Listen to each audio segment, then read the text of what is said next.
juicio equivocada del actual gobernante de Estados Unidos, Donald Trump, y que también para México ha significado el desplome de la bolsa de valores y también la depreciación del peso mexicano.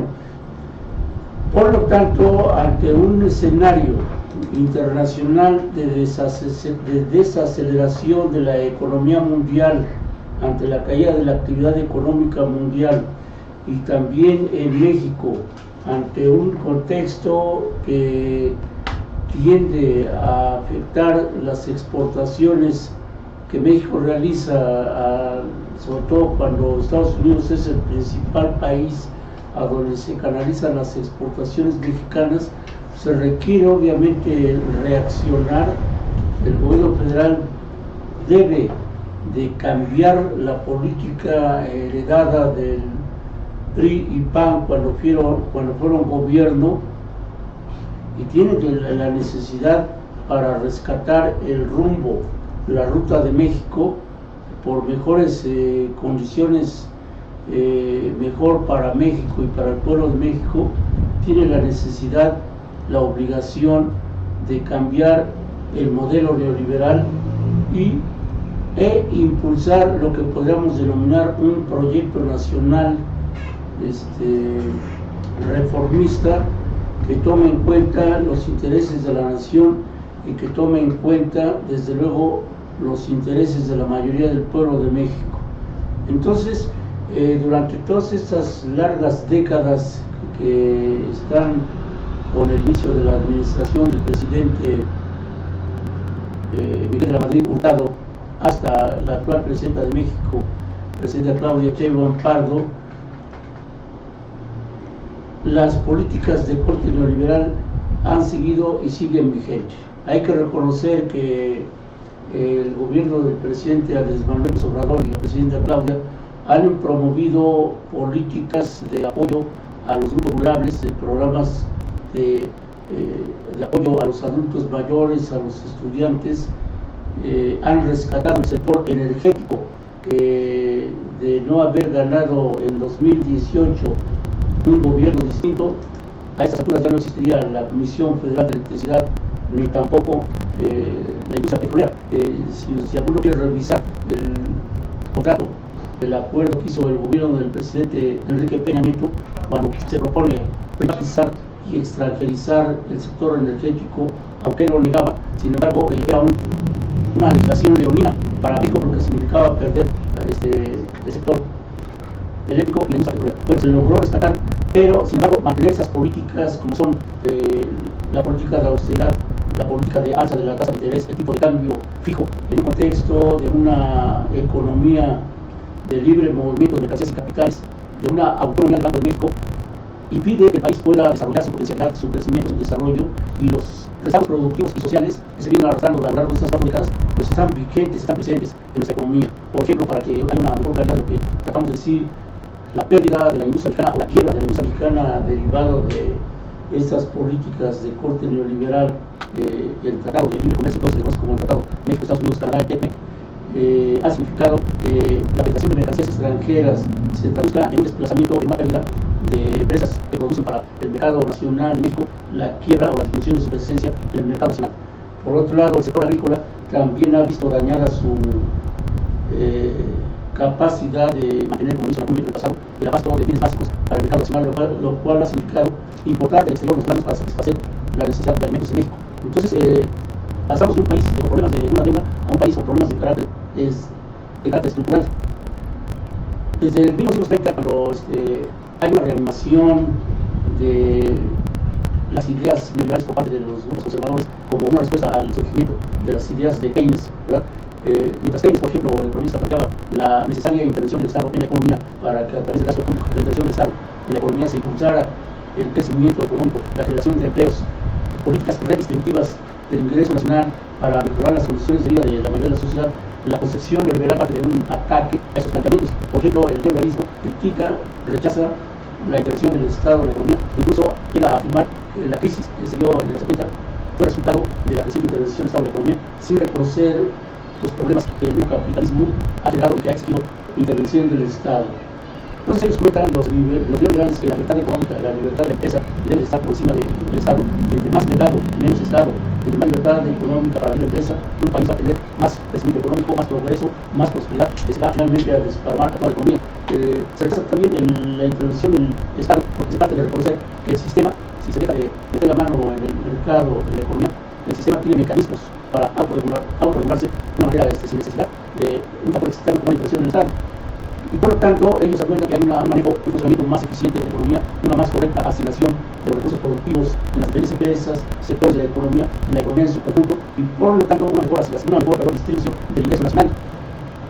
En México, por ejemplo, se ha dado en esos años una reducción de los menores de 15 años y de los mayores de 60 años, como porcentaje de la población que se encuentra en edad de trabajar.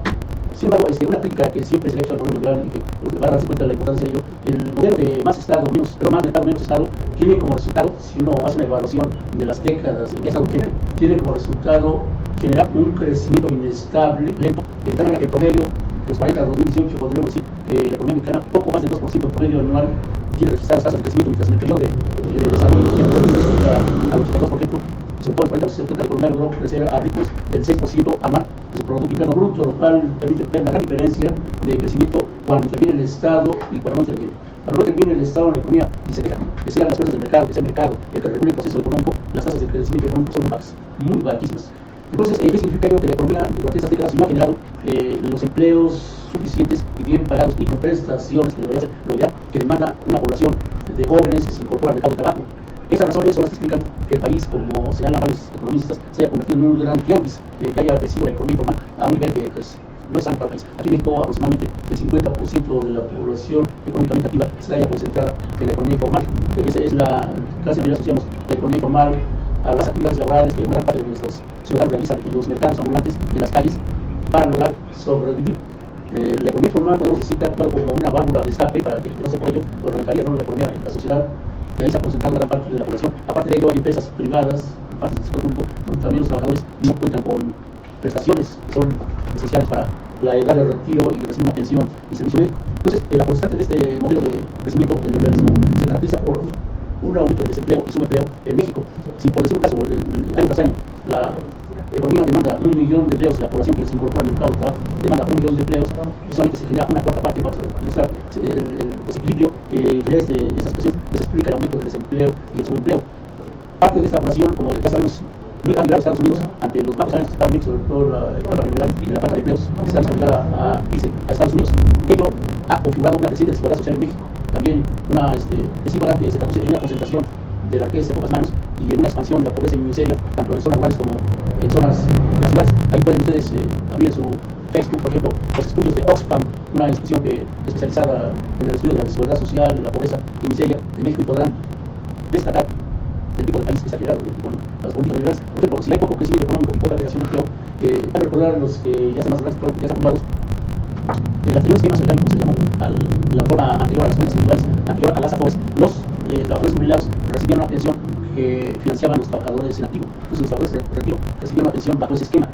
Sin embargo, cuando el neoliberalismo se impone como modelo económico dominante, la baja generación de empleo que genera los pocos empleos que cotizan los trabajadores, pronto empezó a detectarse una disminución del USS por cada trabajador pensionado. Era cada vez menos el número de trabajadores en activo que financiaban sus pensiones. Entonces, sale un escenario de crisis para el sistema de pensiones y se recurre a la creación de las AFORES como supuesta solución para enfrentar este desafío. Las AFORES ya todos son el sistema a través de cuentas individuales, cada trabajador aporta con la patronal y está en una participación para lograr al final de su vida productiva obtener una pensión, obtener un servicio médico de acuerdo al cumplimiento que se tenga de las disposiciones de la legislación en la materia. Sin embargo, esa situación llevó al PRI, hablado por el PAN, a endurecer la legislación del sistema de las AFORES, a aumentar el número de años, y se pasó, se la primera por 10 años, se podía presionar, después se a 25 años, y lo peor que cuando un trabajador recibía solamente el 30% de su último salario, o el salario mínimo. Los salarios mínimos, si recordamos, los aumentos salariales que daban las anteriores administraciones, que eran aumentos muy bajos. Para el 2018, aproximadamente el salario mínimo llegó a 88 pesos con 36 centavos. Entonces, pensionarse por aumentos de ese tipo, obtener pensiones raquíticas, sumamente explicables. Bueno, ese problema ahí estamos viendo entonces que las AFORES son un símbolo también del neoliberalismo. Fue la respuesta que el grupo demócrata dio a la crisis del sistema de pensiones cuando el modelo económico hizo evidente que crecía muy poco, que generaba pocos empleos y que los pocos trabajadores que cotizaban ya no eran capaces de seguir como el anterior esquema financiando a las pensiones de las próximas generaciones, tanto las que estaban vigentes como las futuras. Durante todos estos años, la política neoliberal, la política macroeconómica dominante, ha estado presente, incluso durante la crisis que vivió México con el COVID-19, se mantuvo vigente. Hoy, en un contexto de una guerra de aranceles impulsada por el presidente Donald Trump, se mantiene vigente la política macroeconómica neoliberal. Entonces, han sido tres los ejes que han mantenido durante estas décadas esta política, que es la política de austeridad fiscal y los recortes presupuestales, la estabilidad del tipo de cambio y el alza de la tasa de interés. El objetivo, se ha publicado, es para mantener la estabilidad de la economía. Sin embargo, el sistema de este tipo de políticas finalmente se traduce en que se haya la tendencia a generar desequilibrios macroeconómicos, como son el aumento del déficit fiscal, el aumento del déficit comercial, que afectan el crecimiento económico del país y la generación de empleos. Tiene un alto costo social para México seguir creciendo con estos criterios. Al ser políticas contraccionistas que generan poco crecimiento económico, poca generación de empleo, ante un escenario en donde la economía mundial tiende a deprimirse por las políticas dominantes de la guerra de aranceles y también por la dificultad de la economía de mantener un crecimiento sostenido de la economía mundial, se hace necesario que el gobierno cambie la política por lo que se le conoce, se llama una política contracíclica, es decir, una política que permita que haya crecimiento económico, desarrollo económico, generación de empleos bien pagados, luchar por la presencia de las prestaciones en estas relaciones laborales. Por lo tanto, eso también requiere que se modifique la política de austeridad, la política de alza de la tasa de interés. No se puede seguir o querer mantener un crecimiento modelo basado en las exportaciones o en el mercado internacional. No hay condiciones para ello. Se requiere crecer en base al mercado nacional, en base al mercado interno. Se necesita fortalecer el mercado interno. Para ello se requiere que el Estado aumente su gasto público. Claro, se requiere un aumento del gasto público, se requiere que las tasas de interés sean tasas de interés bajas para que así la demanda de crédito, la inversión privada crezca, para que se creen condiciones de rentabilidad en las empresas que sobre todo producen para el mercado interno, incentivar la creación de nuevas empresas, impulsar el desarrollo de una política industrial, una política agrícola, una política de desarrollo de los sectores estratégicos, para que de esta manera pueda cumplirse con el objetivo de crecimiento y desarrollo socioeconómico con generación de empleos bien pagados y con prestaciones. Es importante entonces que al Banco de México se le dé nuevas funciones. El Banco de México no puede estar sometido a nada más tener como prioridad mantener la estabilidad de precios. Se le debe dar facultades para promover crecimiento y estabilidad de precios. Esa es una nueva asignación que se debe dar al Banco de México. La Secretaría de Crédito Público puede vender bonos de deuda al Banco de México para que le proporcione los recursos necesarios a una baja tasa de interés, y con esa capacidad financiera el Estado puede impulsar política de crecimiento económico, política de creación de empleo, política de desarrollo industrial, política de desarrollo agrícola, con la finalidad de avanzar en la sustitución de importaciones, de diversificar nuestra producción de bienes y servicios y lograr generación de empleo con salarios bien pagados. De no ser así, mantenemos en el esquema de la política de corte neoliberal, el país puede verse otra vez en el riesgo de que quiebren empresas, de que se pierdan empleos, y con ello se deteriore la situación económica. El aumento de la violencia que vive México, que tanto critican las cúpulas empresariales de Estados Unidos, tanto critica, es el resultado de este modelo. El modelo económico es invocable a pesar de los daños que genera.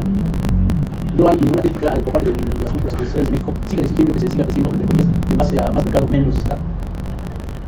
Bueno, el hecho de que el gobierno aumente su participación en la economía exige que haya incremento en obras de infraestructura económica y social para que se logre impulsar la inversión pública. También se plantean medidas proteccionistas. Donald Trump están buscando sus políticas, pero está aplicando medidas proteccionistas. Es decir, a nosotros nos exige ir al mercado mientras está promoviendo políticas proteccionistas para buscar favorecer su producción nacional. México debe de promover medidas de tipo proteccionista para impulsar su planta productiva, para proteger su planta productiva, promover el crecimiento económico de las empresas, sobre todo la pequeña, mediana, gran empresa, que son las que más contribuyen a la creación de empleos y al producto interno bruto, y de esa manera lograr encarar la fragilidad económica, encarar los grandes rezagos productivos sociales que se vienen arrastrando.